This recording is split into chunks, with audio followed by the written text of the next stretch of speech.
11:42 p.m. Hospital corridors silent. Night shift nurse Sarah making her usual quiet rounds. Then an explosion at the entrance.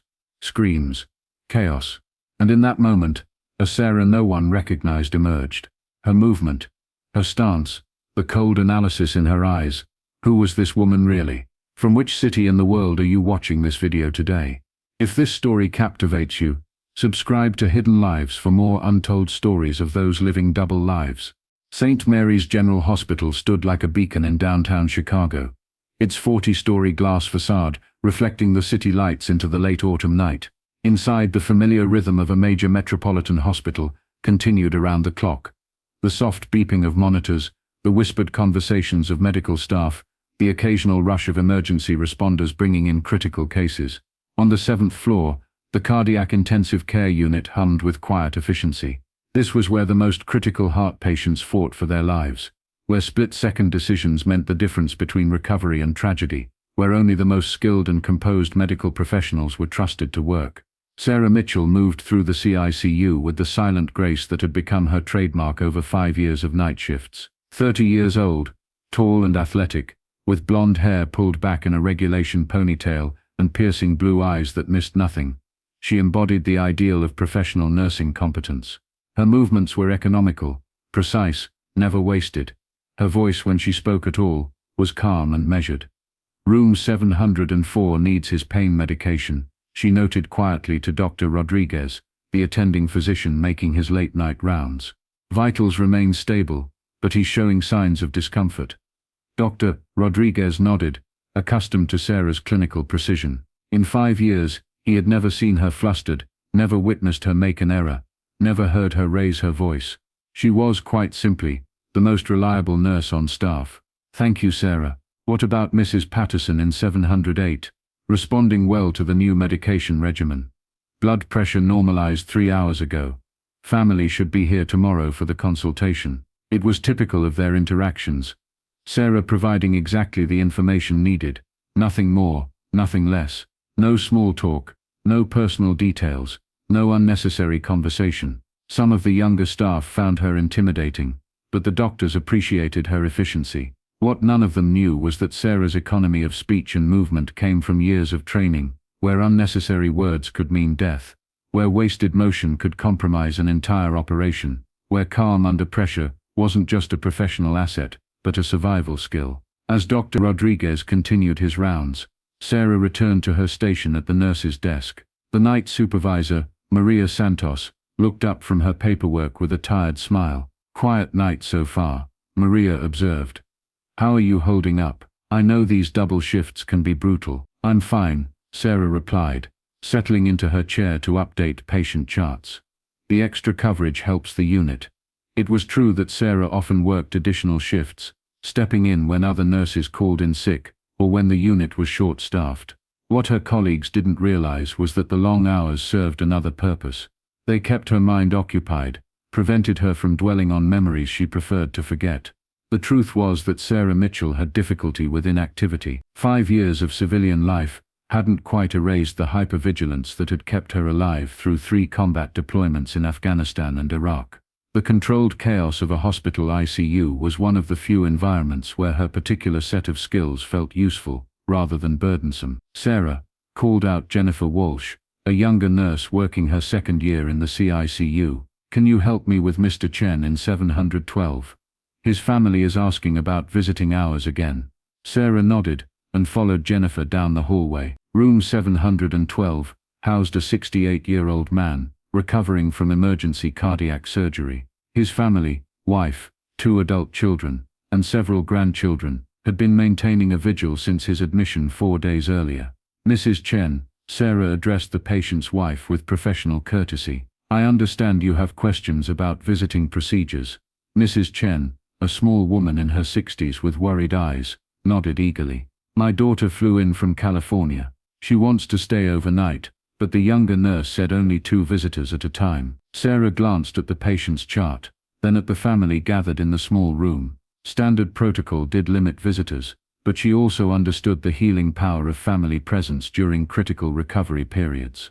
Under normal circumstances, yes, we limit visitors to maintain a healing environment. Sarah explained quietly. However, given your husband's stable condition, and the fact that your daughter traveled from out of state, I can arrange an exception for tonight. We'll need to ensure the room doesn't become crowded, but one additional family member can remain overnight. The relief on Mrs. Chen's face was immediate and profound. Thank you so much. You don't know what this means to us. Sarah nodded once and left the family to their reunion. It was a small gesture, bending regulations slightly to accommodate human need, but it represented the kind of nursing judgment that had earned her respect throughout the hospital. What her colleagues didn't know was that Sarah's understanding of family dynamics during crisis situations came from more than nursing school. She had seen too many soldiers die far from home, surrounded by strangers instead of loved ones. She had learned the hard way that sometimes compassion required creative interpretation of rules.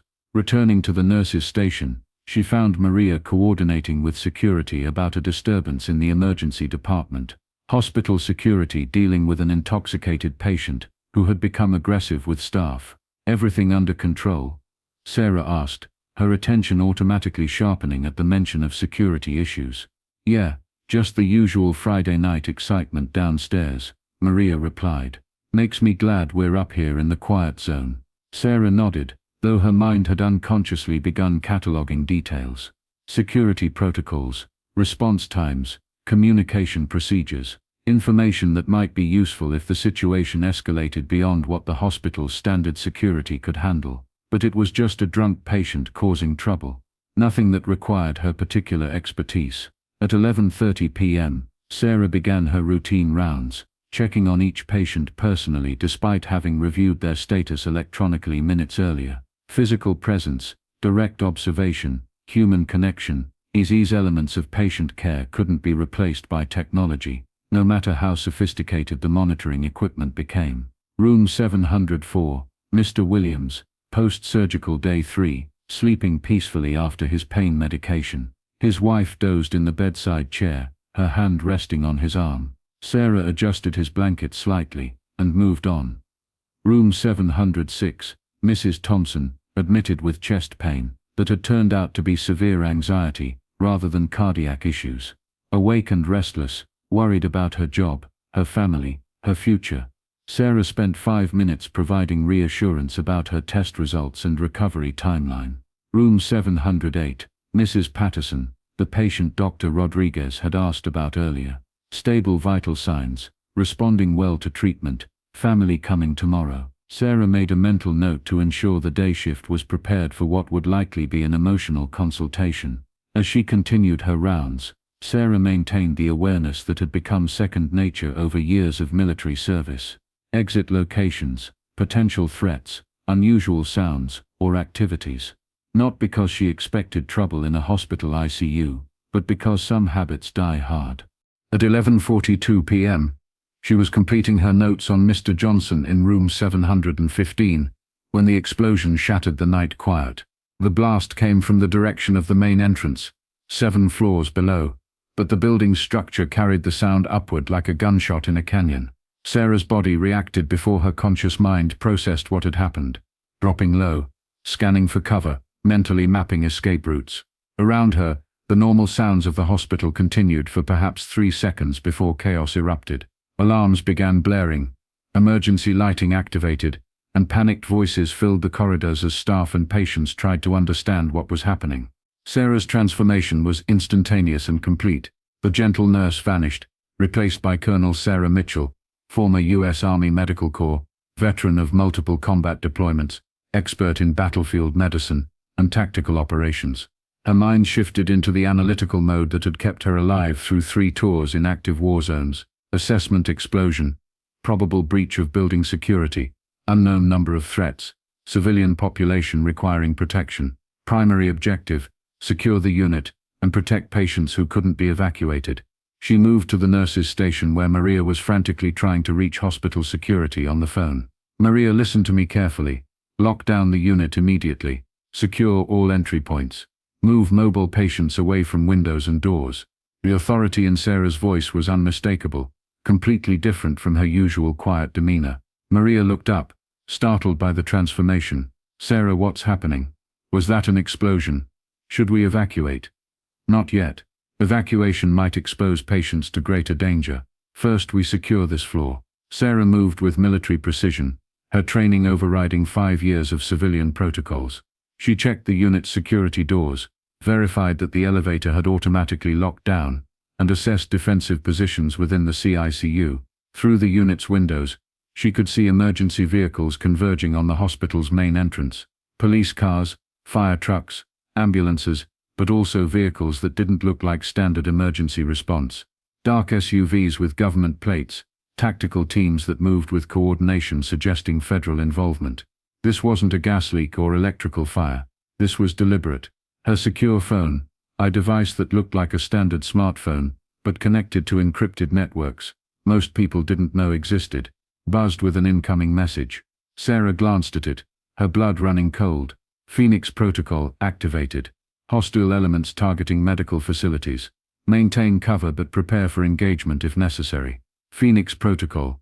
Sarah hadn't heard that designation in 3 years, not since she had officially died in a bombing in Kandahar, and been resurrected as a civilian nurse in Chicago. The protocol was only activated when her particular skills were needed for operations that didn't officially exist. But this wasn't supposed to happen. Her cover was perfect, her identity seamlessly constructed, her past buried so deeply that even extensive background checks showed nothing but nursing school and civilian employment. Unless someone had found her anyway. Sarah, Jennifer's voice called out from patient room 712. Mr. Chen is having chest pains. His monitors are going crazy. The stress of the explosion and chaos was triggering cardiac events in already vulnerable patients. Sarah had to choose maintain her cover and respond as a nurse, or use her expanded medical training to save lives and risk exposure. She chose the patients. Moving to room 712, she found Mr. Chen experiencing what appeared to be a cardiac episode, brought on by the stress and alarm systems. His family was panicking, his wife crying, his daughter demanding to know what was happening to her father. Everyone step back, please, Sarah said firmly, her voice carrying an authority that immediately commanded compliance. She checked his monitors, assessed his condition, and began emergency protocols that went beyond standard nursing scope. Jennifer, I need you to get Dr. Rodriguez immediately. Tell him we have a patient in cardiac distress, possible MI. But Sarah was already administering treatment that typically required a physician's order, her hands moving with the confident precision of someone who had treated traumatic injuries in field hospitals, where waiting for authorization meant death. Mr. Chen's condition stabilized within minutes, his vital signs returning to acceptable ranges as Sarah's intervention took effect. His family watched in amazement, as this quiet nurse who had been so helpful earlier now demonstrated medical skills that seemed far beyond her supposed training. How did you know to do that? Mr. Chen's daughter asked. Are you a doctor? Before Sarah could answer, new sounds from the hospital's lower floors demanded her attention. Gunfire. Not the sporadic shots of a single disturbed individual, but the coordinated patterns of tactical engagement. Professional soldiers were fighting in her hospital. Jennifer, I need you to coordinate with Maria. Keep all patients in their rooms, away from windows and doors. Use the emergency communication system to contact families. Tell them the hospital is in lockdown, and not to attempt to come here. But what about do it now? Sarah interrupted, her tone brooking no argument. She moved back to the nurse's station where her secure phone was buzzing continuously with updates. Federal tactical teams had engaged multiple hostiles who had breached the hospital through coordinated explosions at 3 different entrances. The attackers were well armed, well trained, and appeared to be searching for something or someone specific. Sarah suspected she knew what they were looking for. Maria, she said quietly, approaching the night supervisor, who was trying to coordinate with hospital administration. I need you to trust me on something that's going to sound strange.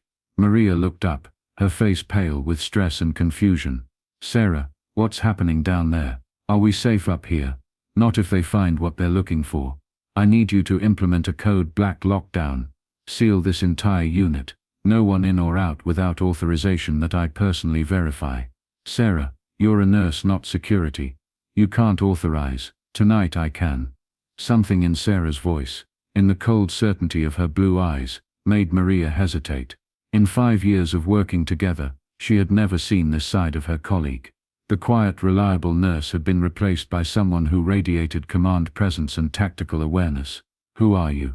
Maria whispered. Someone who's trying to keep everyone on this floor alive.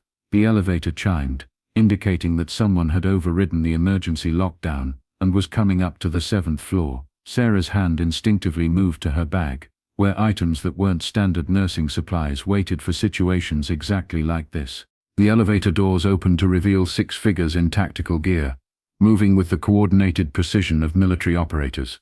But these weren't federal agents or hospital security. Their equipment was too advanced, their movements too fluid, their weapons too specialized for standard law enforcement. They were hunting her. "Excuse me," the lead figure called out, his voice carrying the flat authority of someone accustomed to compliance.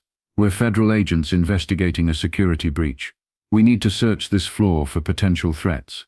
Sarah studied them from behind the nurse's station, her trained eye cataloging details that revealed the truth. Wrong radio frequencies, incorrect identification procedures, tactical gear that wasn't standard federal issue. These were private contractors, probably military veterans working for someone with significant resources and government connections. "I'm sorry," Maria replied, her voice shaking slightly. "Hospital policy requires proper identification and authorization from administration before." "Ma'am, this is a national security matter. We don't have time for hospital politics." Sarah made her decision. "Actually, you do." She stepped out from behind the nurse's station, and for the first time in 5 years, Colonel Sarah Mitchell faced enemy combatants on American soil. Her posture had changed completely.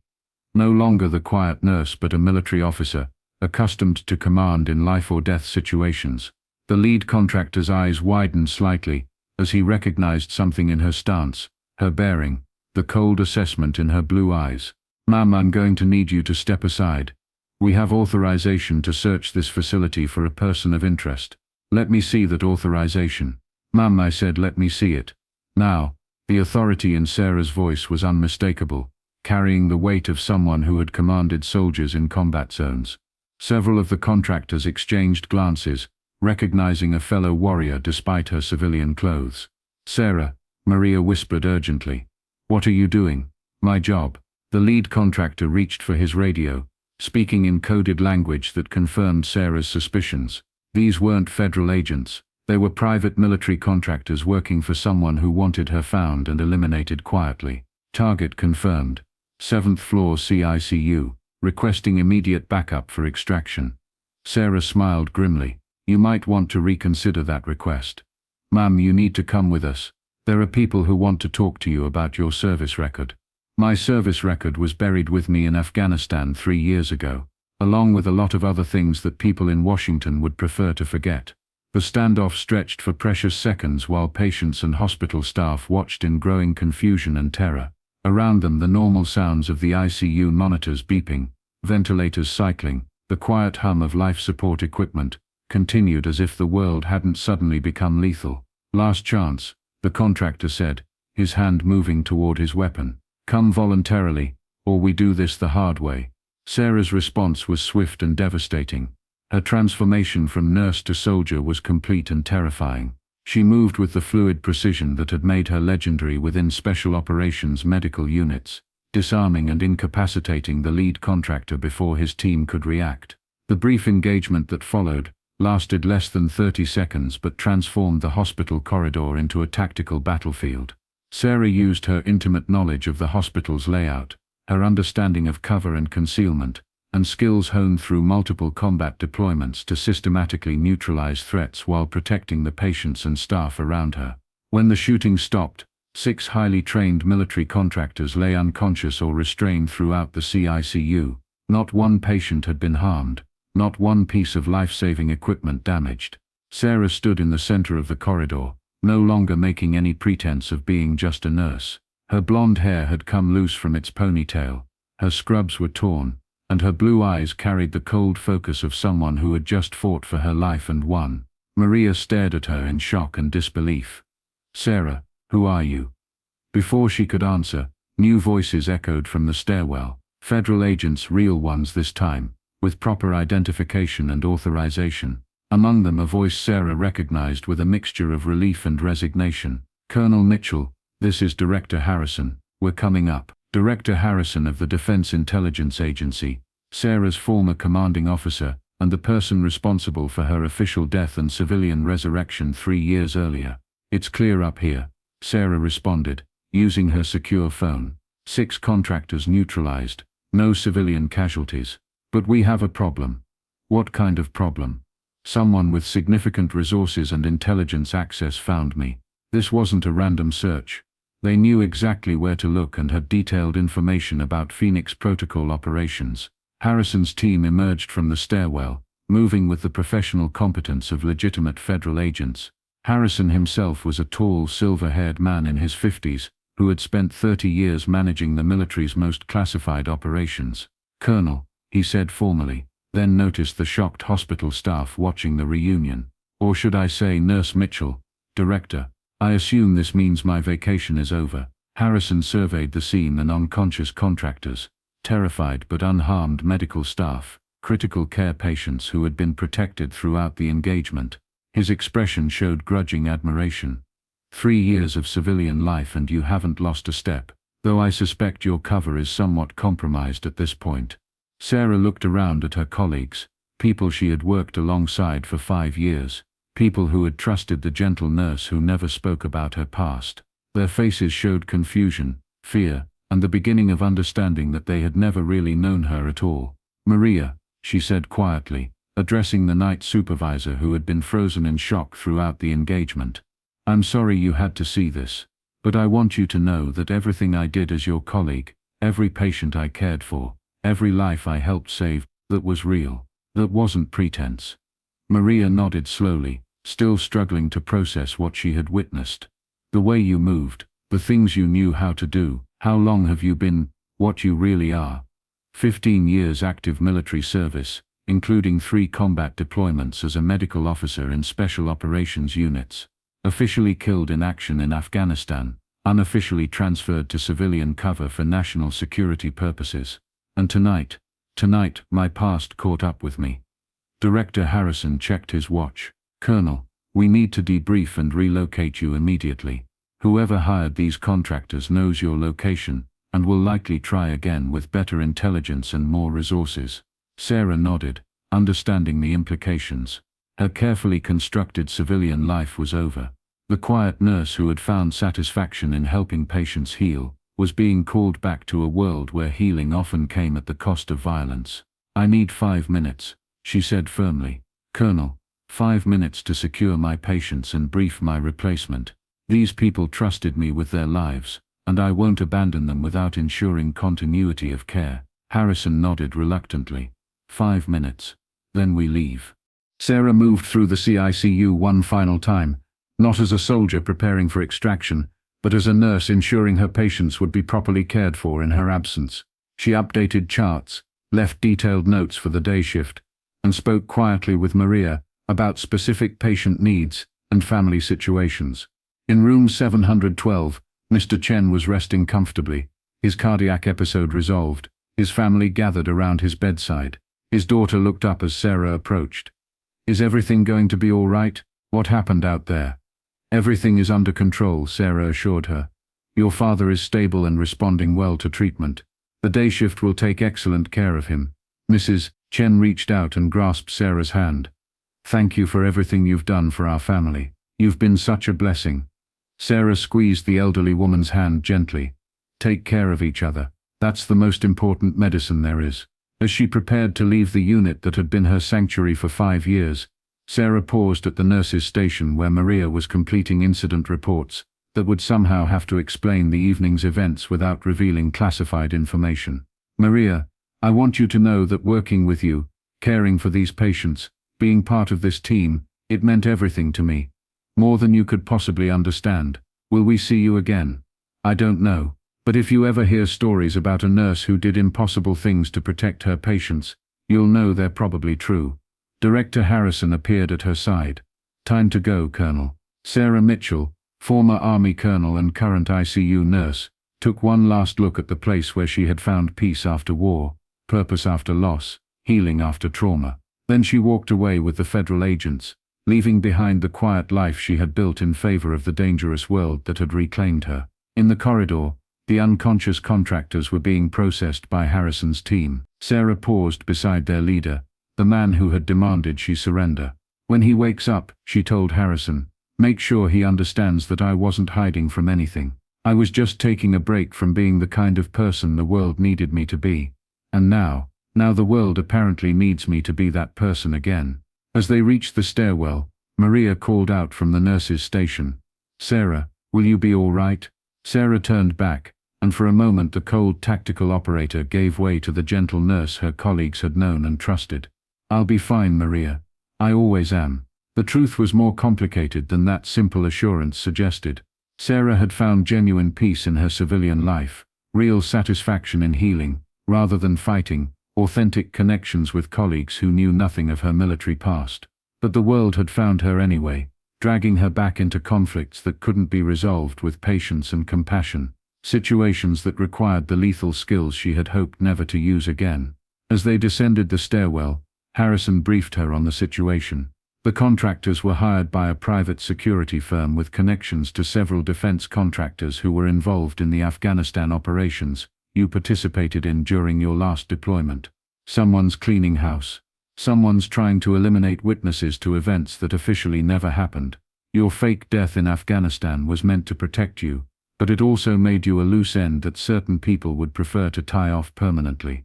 Sarah absorbed this information with the analytical mindset that had kept her alive through multiple deployments. How many others are at risk?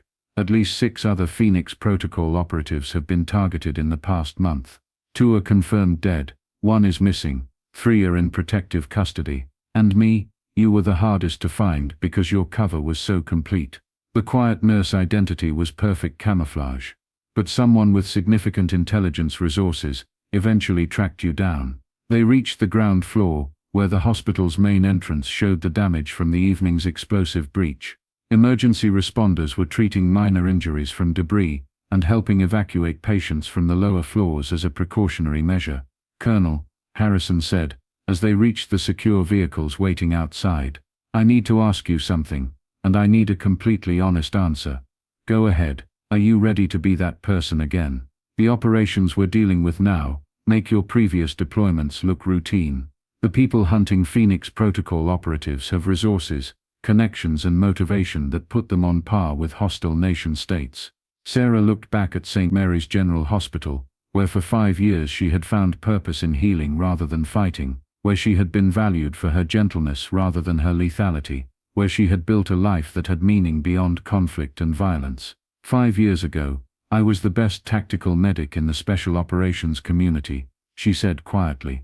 I could keep soldiers alive under fire, perform surgery in combat zones, and neutralize threats when necessary. But I was also burning out, losing pieces of myself with every mission. And now I've remembered why I became a medic in the first place. Not to kill people, but to save them. If these operations you're talking about give me the chance to protect innocent people like my patients tonight, then yes, I'm ready to be that person again. Harrison nodded approvingly. Good. Because starting tomorrow, you're going to be hunting the people who sent those contractors, and they're not going to be as easy to handle as the ones you faced tonight. As the federal convoy pulled away from the hospital, Sarah allowed herself one last look at the place where she had found peace. Through the windows of the 7th floor, she could see the lights of the CICU where her former colleagues were continuing their work, caring for vulnerable patients who depended on their skill and compassion. Director, she said suddenly, I want one guarantee. What's that? When this is over, when we've eliminated the threat to Phoenix Protocol operatives, I want the option to return to civilian life. Not to running and hiding, but to a genuine choice about how I serve. That's not how these operations usually work, Colonel. Then maybe it's time they work differently. Harrison considered this for several minutes as the convoy moved through Chicago's late-night streets. If you can eliminate the threat completely, not just neutralize the immediate danger, but remove the underlying problem that made Phoenix Protocol operatives targets, then yes, you can choose your own path afterward. Including returning to nursing. Though I suspect the patients at whatever hospital hires you will be exceptionally well protected. Sarah smiled for the first time since the evening's chaos began. They always were, Director. They just never knew it.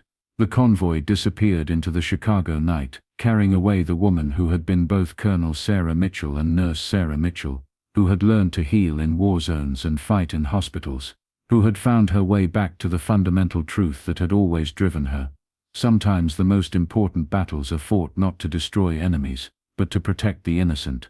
Behind them, St. Mary's General Hospital continued its eternal mission of healing, its staff and patients unaware that they had been protected by someone whose dedication to preserving life had taken forms they could never have imagined. And in the CICU on the 7th floor, Mr. Chen continued his recovery, watched over by family members, who would never fully understand how close they had come to losing him, or how much they owed to the quiet nurse who had turned out to be anything but quiet when their lives depended on it. Sometimes the most dangerous people are those who look most harmless, and sometimes, that's exactly what the world needs. Thank you for watching Hidden Lives. If this story moved you, subscribe for more untold stories of ordinary people with extraordinary secrets. From which city are you watching? Let us know in the comments below.